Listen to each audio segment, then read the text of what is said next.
জিওর উপজেলা সিংজুর ইউনিয়নের 4 নং ওয়ার্ড বিএনপি কর্তৃক আয়োজিত আজকে এই বিএনপির ভারপ্রাপ্ত চেয়ারম্যান জনাব তারেক রহমান প্রদত্ত রাষ্ট্র কাঠামো মেরামতের 31 দফার প্রচারণা সভায় সম্মানিত সভাপতি উপস্থিত।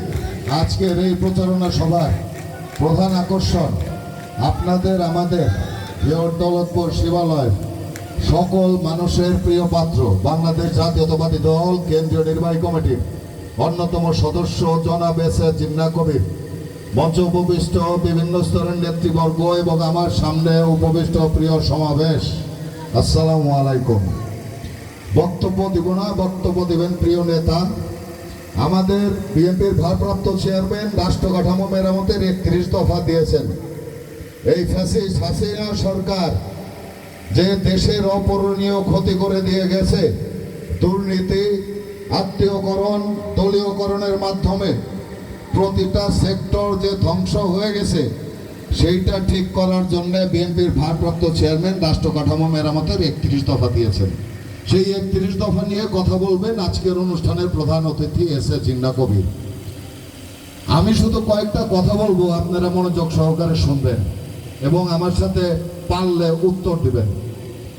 আমি যতটুকু জানি, আমাদের এই বিগত 3টা নির্বাচনে বাংলাদেশের সাধারণ মানুষ তাদের নিজেদের ভোটটা দিতে পারে নাই। সিংজুরি ইউনিয়নের এই 4 নং ওয়ার্ডের নেতৃবর্গ কিংবা সাধারণ মানুষ, আপনারা কি আপনাদের ভোট দিতে পারছেন? কিন্তু আমি আমার ভোট আগামীতে দিতে চাই। আপনারা তো আপনাদের ভোট আগামীতে দিতে চান নাকি? আপনারা বেগম খালেদা জিয়াকে 3বার বাংলাদেশের প্রধানমন্ত্রী বানিয়েছেন ভোট দিয়ে। বাংলাদেশের প্রথম নারী প্রধানমন্ত্রী দেশনেত্রী বেগম খালেদা জিয়া এই আমাদের মা, খালা এবং আমাদের সাধারণ মানুষের ভোটে 3বার প্রধানমন্ত্রী হয়েছে। তার সুযোগ্য উত্তরসূরি তারেক রহমান, তাকে আপনারা তো প্রধানমন্ত্রী বানাতে চান নাকি? ইনশাআল্লাহ আপনাদের দোয়া ভালোবাসা থাকলে, ধানের শীষের পক্ষে সবাই ঐক্যবদ্ধ থাকলে উনি প্রধানমন্ত্রী হবে। আপনারা এখানে ছুটে এসেছেন শহীদ প্রেসিডেন্ট জিয়াউর রহমানের কথা, খালেদা জিয়ার কথা, তারেক রহমানের কথা, ধানের শীষের কথা শোনার জন্য। আপনারা যদি এভাবে ঐক্যবদ্ধ থাকেন, আপনারা তো চান আপনাদের প্রিয় নেতা এস এ জিন্নাহ কবির দৌলতপুর শিবালয়ের এমপি হোক নাকি? আপনারা যদি ঐক্যবদ্ধ থাকেন, এস এ জিন্নাহ কবির ইনশাল্লাহ আপনাদের ভোটে নির্বাচিত হয়ে দৌলতপুর শিবালয়ের প্রতিনিধিত্ব করবে।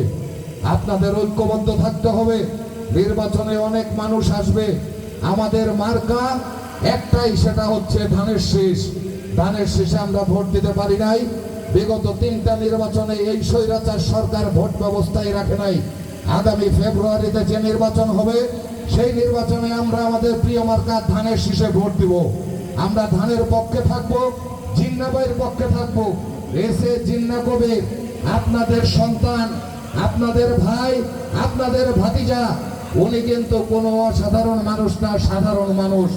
আপনাদের যদি ভালোবাসা এবং দোয়া এস এ জিন্নাহ কবিরের পাশে থাকে, তাহলে হয়তো একদিন উনি অসাধারণ মানুষ হবে। সেই ক্ষেত্রে আপনাদের ঐক্যবদ্ধ থাকতে হবে। ঐক্যের বিকল্প কোনো কিছু নাই। ধানের পক্ষে থাকতে হবে, এস এ জিন্নাহ কবিরের পক্ষে থাকতে হবে। আমি আর কথা বাড়াবো না, এটুক বলে আমি আমার সংক্ষিপ্ত কথা শেষ করছি। শহীদ প্রেসিডেন্ট জিয়াউর রহমান অমর হোক, দেশনেত্রী বেগম খালেদা জিয়া জিন্দাবাদ। আগামী দিনের নিশ্চিত প্রধানমন্ত্রী তারেক রহমান জিন্দাবাদ, জিন্দাবাদ, জিন্দাবাদ। আসসালামু আলাইকুম।